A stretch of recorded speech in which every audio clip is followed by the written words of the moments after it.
오늘은 여호수아 5장 말씀을 좀 전하려고 합니다. 배경을 잠깐 설명해 드리자면 출애굽기에 이스라엘 백성들이 정말 하나님의 권능으로 홍해를 건너 가나안 땅으로 향했지만 그들의 불순종으로 인하여 40년간 방랑하게 되었고, 결국 그 다음 세대에 이르러 여호수아 4장 때에 요단강을 건너 마침내 이스라엘 자손이 가나안 땅에 입성하게 되는 것이 5장 전까지의 배경입니다. 그리고 입성한 후 하신 첫 번째 말씀, 여호수아 5장 1절입니다. 요단 서쪽에 아모리 사람의 모든 왕들과 해변의 가나안 사람의 모든 왕들이 여호와께서 요단물을 이스라엘 자손들 앞에서 말리시고 우리를 건너게 하셨음을 듣고 마음이 녹았고 이스라엘 자손들 때문에 정신을 잃었더라. 가나안 온 백성이 그 범람하는 요단강을 건너 이스라엘 백성이 들어왔다라는 이야기를 듣고 두려움 가운데 이스라엘 왕들의 마음이 물같이 녹았다라고 이야기합니다. 여러분, 지금이 전쟁을 하고자 하자면 가장 좋은 시점 아니겠습니까? 전쟁의 그냥 90%는 기세다라고 이야기하는데, 지금 이스라엘 백성은 하나님이 나와 함께 하신다라는 감동의 물결이 있고 여호수아는 그의 리더십이 증명되었습니다. 여호수아 중심으로 이스라엘 온 백성은 똘똘 뭉쳐서 여리고 성이든 아이 성이든 어떤 성이든지 싸울 수 있는 준비가 돼 있는 어떤 흥분 상태의 이스라엘 아니겠습니까? 더욱이 대적들은 그 소식을 듣고 마음이 물같이 녹았고 정신이 혼미하다. 이때가 바로 공격을 명할 때가 아니겠습니까? 그런데 하나님께서는 공격을 말씀하신 것이 아니라 너희는 거기서 할례를 행하라 말씀하십니다. 2절 말씀, 그때 여호와께서 여호수아에게 이르시되 너는 부싯돌로 칼을 만들어 이스라엘 자손에게 다시 할례를 행하라 하시매. 여러분, 모든 성경은 때와 시기, 장소가 중요합니다. 왜 하필 이곳에서 할례를 명하셨는가? 할례라는 것은 남성의 그 생식기 표피를 잘라내는 것인데, 그렇게 하면 전투력이 여러분 제로가 됩니다. 전혀 싸울 수 없는 상태가 되고 그야말로 무장해제가 되는 것이며, 그곳의 지명이 길갈인데 바로 여리고 성에 불과 1.5마일 떨어진 곳, 금방 소문이라도 나서 그들이 기습이라도 한다면 그냥 다 속수무책으로 당해야 되는 상황을 하나님께서 만드시고 계십니다. 이전의 말씀 그대로 중요한 단어가 그때에인데, 우리는 이때에 전쟁을 해야 할 것 같고 이때에 전진을 해야 될 것 같고 이때에 싸워야 할 것 같은데, 하나님께서는 이때에 너희가 할례를 다시 행해야 한다라고 말씀하십니다. 할례는 여러분 아시다시피 아브라함 때부터 시작됐습니다. 하나님께서 아브라함을 부르셔서 너희가 무자하나 언약의 자손, 내 자손을 주겠다, 아들을 주겠다 약속한 후 10년이 지나도록 아무 일도 일어나지 않았습니다. 기다림의 시간이 길었죠. 그러다가 이 생물학적으로 이제 저희 가능성이 없어질 때가 되니까 그의 나이 86세 때에 더 놓치면은 이제는 아이를 낳을 수 없다 생각하여서 여종 하갈을 통하여 아들을 낳게 됩니다. 인간적인 계획으로, 인간적인 힘으로 자신의 어떤 능력을 사용해서 자손을 낳아 이스마엘을 낳았지만, 하나님은 그를 언약의 자손이 아니다, 너희 유업이 아니다 라고 말씀하셨죠. 그 이후 13년이 지난 후에 아브라함이 99세 때에 하나님께서는 그에게 다시 나타나서 나는 전능하신 하나님이라 라고 말한 이유로 너는 할례를 행하라 라고 말씀하셨습니다. 그래서 첫 할례가 시작됐고, 그로 이후로 1년 후에 낳은 자손이 바로 이삭이 낳게 되고, 그는 하나님의 전능하심으로 낳은 자손이 되는 겁니다. 그래서 할례를 기준으로 이전에 나의 힘으로, 나의 계획으로, 나의 어떤 뜻으로 낳은 자가 이스마엘이 된 거고, 할례 이후에 하나님의 전능하심으로 육체가, 히브리서는 아브라함이 죽은 몸에서 이삭을 낳았다 이렇게 고백하죠. 아무런 가능성이 없는 곳에서 하나님의 어떠하심으로만 낳은 자손이 이삭이다라는 것입니다. 여러분, 우리의 실력이 아니라 하나님의 방법으로, 그의 능력으로, 그의 식으로 하나님이 이룬 것만 언약의 성취가 되는 것이고, 우리에게 유업이 되는 것입니다. 아무리 교회를 크게 부흥시킨다 하더라도, 여러분의 사업이 아무리 번창한다 하더라도, 추진하시는 일들이 다 잘 된다 하더라도 여러분, 그것이 다 하나님 주신 유업이 되는 것은 아닙니다. 유업의 특징은 무엇이냐면 썩지 아니하는 것. 여러분, 이 땅에 큰 뜻을 이룬다 하더라도 한 세대도 지나지 않아서 다 썩어질 것이고 다 없어질 것이라면 우리의 수고가 여러분 무슨 유익이 있겠습니까? 유업은 여러분 썩지 아니하는 것인데, 썩지 아니하는 유업은 하나님의 방법대로 하나님이 주실 때만 가능한 것입니다. 여호수아서에서의 이 전쟁의 목적은 결코 이기는 것에 있지 않습니다. 단지 승리하여 땅을 차지하는 것이 목적이었다면 이것은 제국주의적 영토 확장에 불과합니다. 승리보다 더 중요한 것이 있습니다. 그것은 이 전쟁의 주인은 하나님이시고 하나님께서 하신다라는 것을 이스라엘 백성뿐만 아니라 가나안의 모든 백성들, 더 넘어 열방이 알아야 합니다. 그래서 가나안 민족들은 우리가 힘이 부족해서, 우리가 약해서 진 것이 아니라 그들의 죄악에 대한 하나님의 심판인 것을, 하나님의 심판주가 계시다라는 것을 가나안 민족도 알아야 되고 열방도 알아야 합니다. 그래서 하나님의 방법대로, 하나님께서 이끄시는 그 식대로 이 일을 감당해야 합니다. 그렇지 않으면 탐욕스러운 정복 전쟁에 지나지 않을 것입니다. 그들이 땅을 차지할 수 있을지는 모르겠지만 결코 유업은 되지 못합니다. 그들이 생명을 낳을 수 있지만 그것은 이스마엘일 것입니다. 지난 2달 제가 교회 여러 곳을 진단하고 좀 살펴보는 시간을 가졌습니다. 큰 그림의 구상은 마쳤고 이제 내년부터 실제적인 사역을 하게 될 것입니다. 이제 힘찬 전진을 앞두고 있는 이때에 하나님께서 말씀을 준비하는 저에게 너는 멈추어 다시 할례를 행하라. 저는 이 말씀이 우리 모두를 향한 말씀이라 믿습니다. 모든 일에 앞서 우리가 먼저 마음의 할례를 받아야 합니다. 이 싸움은 누구에게 속해져 있는지 마음의 할례를 통한 명확한 신앙 고백을 하나님께 드려야 합니다. 저는 한 해 마지막 성찬을 대하면서 지난 1년의 저의 사역을 좀 돌아보는 시간을 가졌습니다. 리더는 하루에 100번씩 싸운다, 이런 말이 있죠. 정말 열심히는 했는데 얼마나 나의 힘으로 이루고자 한 것이 많았는지, 이 거룩한 사역이 누구에게는 정복 전쟁처럼 보여진 것은 아닌지, 저의 사역으로 저희 주변에 있는 사람들이 하나님을 더 배우게 되었는지 아니면 세상을 더 배우게 되었는지, 여러분 마지막 성찬을 대하며 우리 모두가 우리 스스로를 돌아보아 함께 회개하는 시간 갖고자 합니다. 세상에서는 미련하다 하나 십자가는 하나님의 지혜이고 하나님의 영광이라 말씀하십니다. 십자가의 길이라는 것이 때로는 여리고성 앞에서 무장해제하는 듯 하지만 여러분, 살아계신 하나님을 죽은 신처럼 섬기지 마십시오. 그분은 살아서 역사하시는 분이시며 범사의 그를 인정하라, 그가 너의 길을 지도하시리라, 하나님께서 우리 가운데 말씀으로 약속해 주셨습니다. 지난 2달 동안 제가 목회하면서 개업 신방만 3곳이었습니다. 말씀을 좀 들어보면, 내용을 들어보면 지난 2년 동안 팬데믹 내내 준비하였고 간절히 기다리다 겨우 힘들게 열어간 비즈니스였습니다. 얘기를 듣다 보니 그 성도님의 인생이 거기에 다 녹아져 있어요.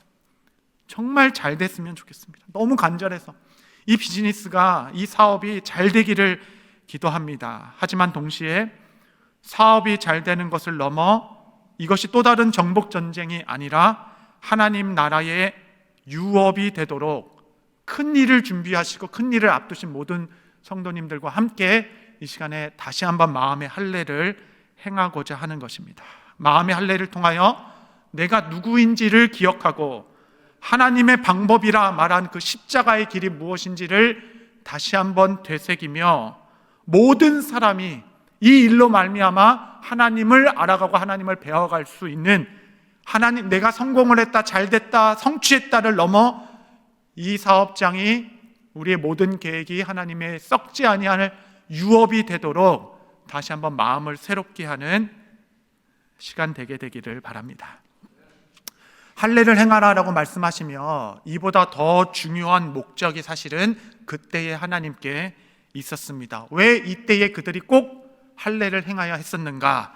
5장 8절 9절 말씀 보시면, 또 그 모든 백성에게 할례 행하기를 마침에 백성이 진중 각 처소에 머물며 낫기를 기다릴 때에 여호와께서 여호수아에게 이르시되 내가 오늘 애굽의 수치를 너희에게서 떠나가게 하였다 하셨으므로 그곳 이름을 오늘까지 길갈이라 하였느니라.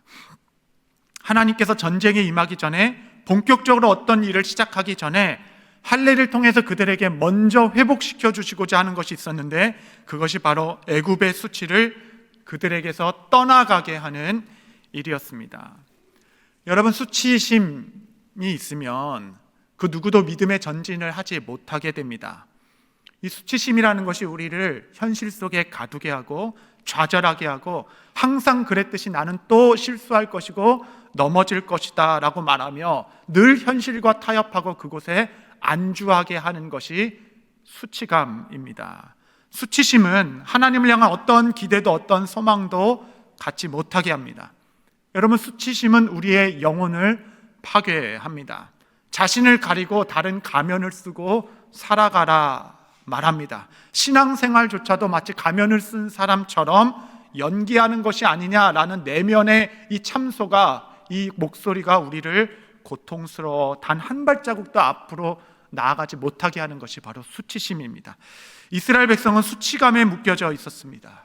이것은 애굽의 수치라고 이야기했어요.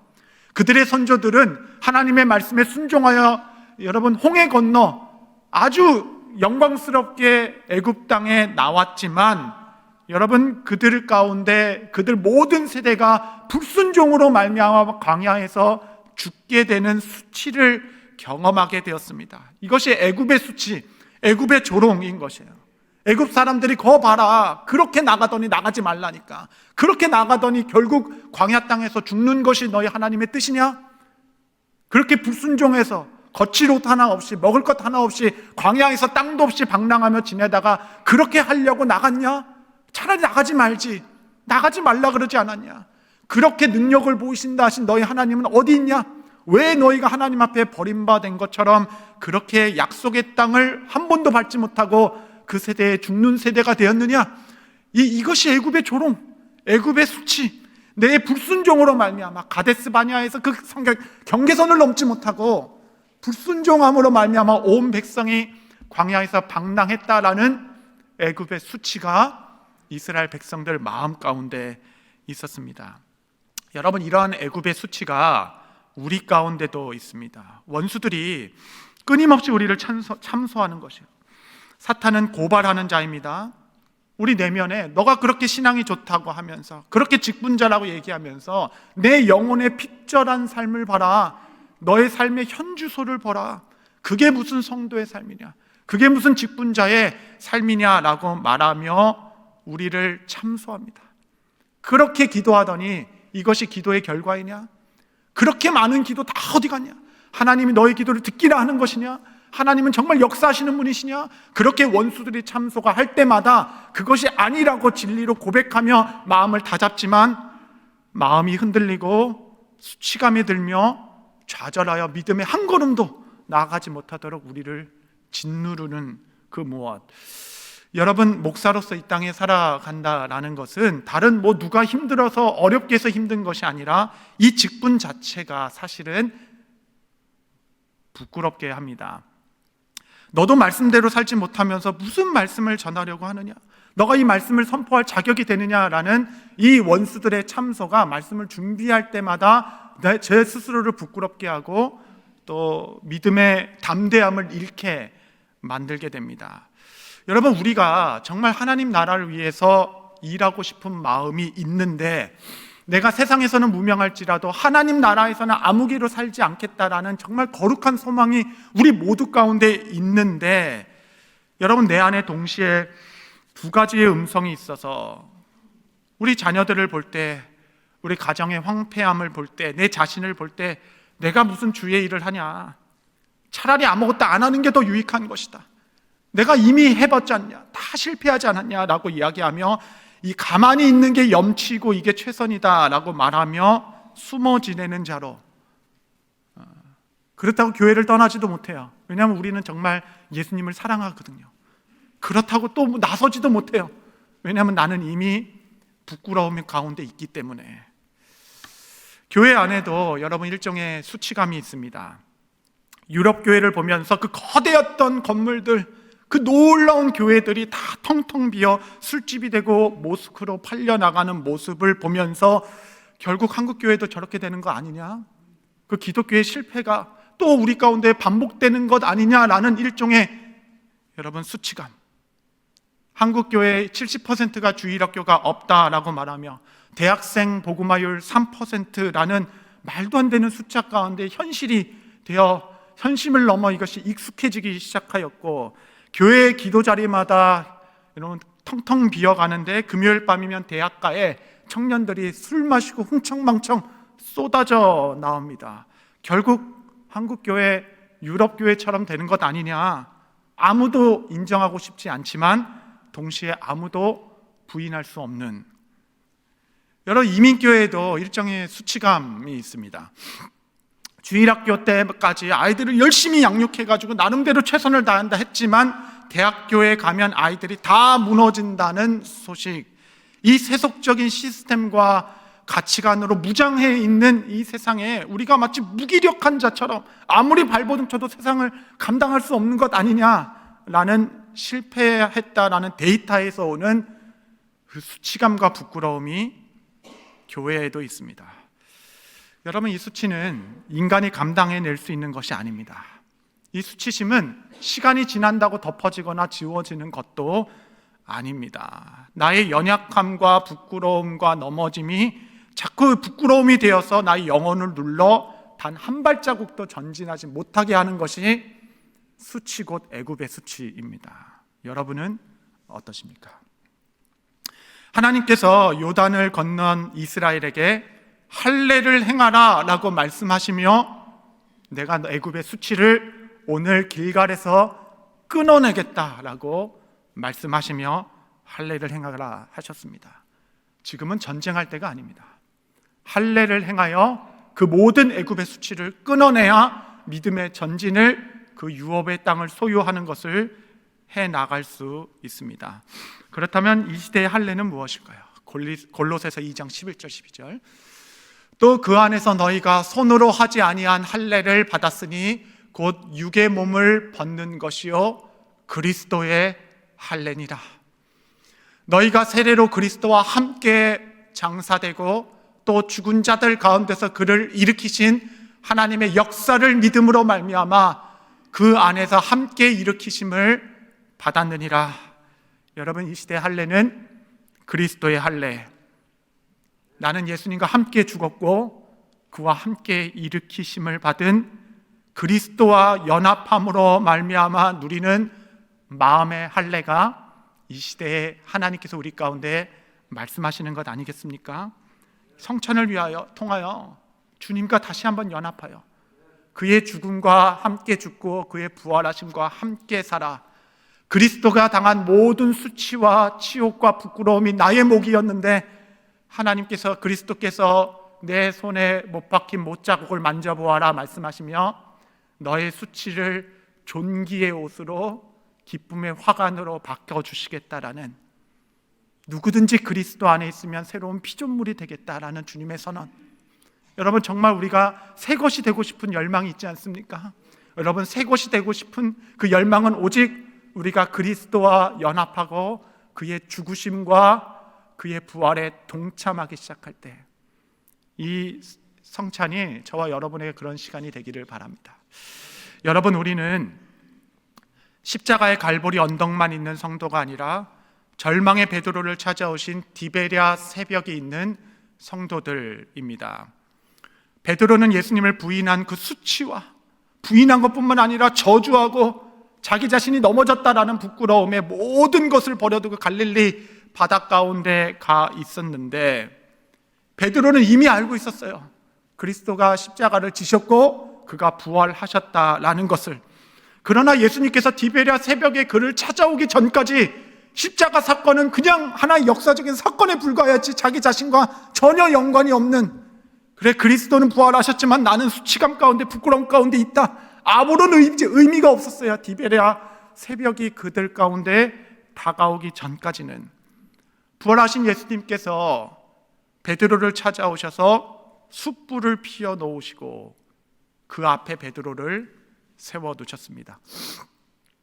수치라는 것이 여러분 과거의 사건과 연결되어 있습니다. 그래서 비슷한 상황만 오면 그 부끄러움이 계속적으로 괴롭히는데, 베드로는 그 숯불 앞에서 예수님을 3번 부인했을 뿐만 아니라 저주하기까지 한 그 실패의 현장이 그 곁불이라 말하는 숯불이었는데, 그 숯불 앞에 다시 베드로를 세우십니다. 자기에게 수치를 준 그곳에 다시 세우며 자신이 무너진 그곳에서 예수님은 그를 다시 회복시키고자 하셨습니다. 그래서 이제는 숯불을 생각할 때, 과거에 여러분 어떤 사건, 그 어떤 일을 생각할 때마다 내가 예수님을 저주했다라는 그 수치가 드는 것이 아니라, 그 시간을 생각할 때마다 이럼에도 불구하고 나를 찾아오신 예수님이 기억나도록, 그의 긍휼과 나를 감싸주는 그 사랑이 생각나는 숯불이 되도록, 그 수치를 완벽히 씻어내는 그 장소로 예수님은 숯불 앞에 그를 세우셨습니다. 여러분, 사실은 숯불을 보며 가장 상처받은 사람이 누굽니까? 베드로입니까? 아니죠. 예수님이죠. 배신의 장소, 사랑하는 제자들이 버렸던 숯불을 볼 때마다 어휴 저것들이 나를 배신했지라고 할 수 있는 그 숯불, 가장 상처받고 가장 배신에 아파할 분은 예수님이셨는데, 그 숯불에 베드로만 세운 것이 아니라 예수님도 함께 서 계심으로, 그 실패한 곳에 내가 너와 다시 서겠다라고 말씀하시며 베드로에게, 베드로야 너의 사명이 끝난 게 아니야. 내 손에 못자국을 보아라. 이 생명은 너를 위한 것이야. 너는 내 양을 먹이라. 수치를 씻어주실 뿐만 아니라 다시 사명을 새롭게 해주신 디베랴의 새벽이 있었기에 십자가는 베드로에게 능력이 되었고 지혜가 되었고 새 창조의 소망이 되었습니다. 말씀을 정리하며 저는 이 말씀으로 여러분을 축복하고 싶습니다. 이사야서 54장 1절로 4절. 잉태하지 못하여 출산하지 못한 너는 노래할지어다. 산고를 겪지 못한 너는 외쳐 노래할지어다. 이는 홀로 된 여인의 자식이 남편 있는 자의 자식보다 많음이라 여호와께서 말씀하셨느니라. 내 장막터를 넓히며 내 처소의 휘장을 아끼지 말고 널리 펴되 너의 줄을 길게 하며 너의 말뚝을 견고히 할지어다. 이는 내가 좌우로 퍼지며 내 자손은 열방을 얻으며 황폐한 성읍들을 사람 살 곳이 되게 할 것임이라. 두려워하지 말라. 내가 수치를 당하지 아니하리라. 놀라지 말라. 내가 부끄러움을 보지 아니하리라. 내가 내 젊었을 때의 수치를 잊겠고 과부 때의 치욕을 다시 기억함이 없으리니. 할렐루야. 잉태하지 못해서 생산치 못해서 부끄러웠던 여인에게 너는 이제 장막터를 넓히고 넓게 휘장을 펴되 천을 아끼지 말라.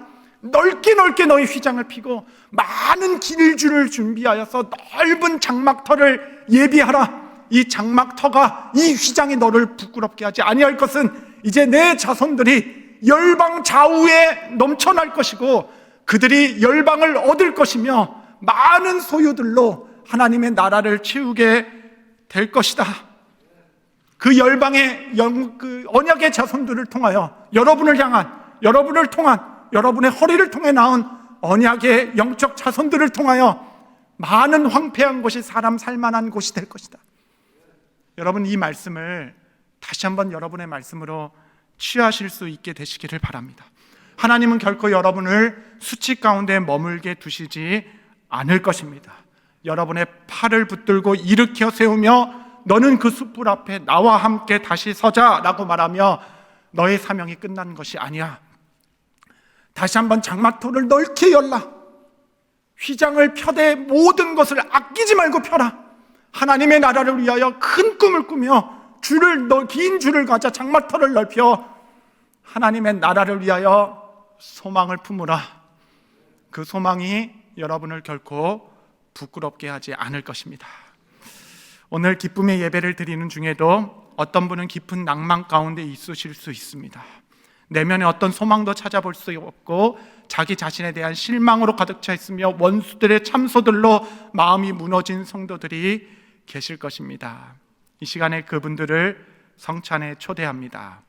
오늘의 성찬이 여러분에게 디베랴 새벽이 되어서 다시 믿음으로 넓은 장막을 펼치는 은혜의 첫날이 되어서 오늘 우리 온 뉴저지 초대교회 성도들이 마음으로 할례를 행하여 다시 주의 나라를 위하여 넓은 장막을 피고 함께 동역하는 복된 은혜의 첫날이 되시기를 축복합니다.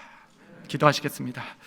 거룩하신 주님, 디베랴 새벽에 우리를 만나주신 주님 앞에 성찬을 통하여 마음의 할례를 행하고자 하오니 주여 은혜로 우리 영혼들을 덮어주옵소서. 예수님의 이름으로 기도합니다. 아멘.